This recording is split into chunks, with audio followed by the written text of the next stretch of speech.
टिके नजर पकांतु एही दृश्य उपरे अलिया आवर्जना रे परिपूर्ण गंधरे नाक फाटी पड़ुछि। निकटरे ठिया हेबा तो दूरर कथा लोके से रास्ता दे गले नाकरे हाथ दे जाइथांती किंतु एहा भितर जणे युवक जेउ भली आचरण करूछंती ताकू देखि समस्त स्तब्ध। आपण भी देखिबा परे भाबुथबे एही व्यक्ति जनक बोध हुए नर्दमारे पड़ी जाइछंती। जदि एमिति भाबुछंती तेबे आपण भूल भाबुछंती। आमे कहि रखुछु जे ए हेउछि जणे मद्यप ड्राइभरक उन्मत्त कांड।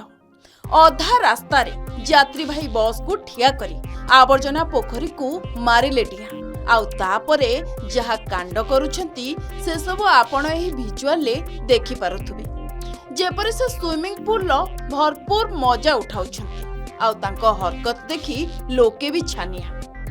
जाजपुर कलिंगनगर शिल्पांचल डुबुरी छकरे देखिबाकू मिलिछि एपरि किछि। ड्राइभर जनक प्रचुर मद्यपान करी निजे चलाउथुबा एही यात्रीवाही बसटी को ठिया करी हठात आवर्जना पोखरी मध्यरे जल क्रीड़ा पई लंफ मारिछंती। भाईको एभली जल क्रीड़ा देखिबाकू रास्ता पूरा जाम। बहु समय परे दुई जण उद्धार पई बाहरी उद्धार कले। देखंतु किभली गोड़ हाथ बांधी तांकू उद्धार करूछंती।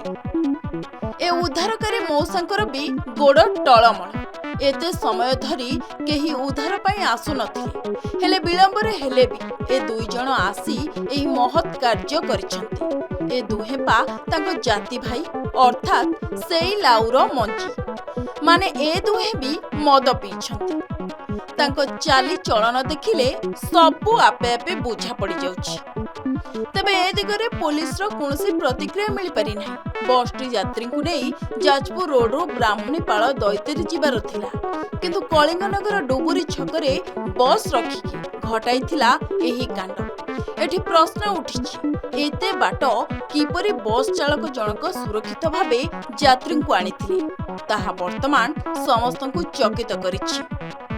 जाजपुर रोड रो विश्वजित करंक रिपोर्ट के न्यूज ओडिशा।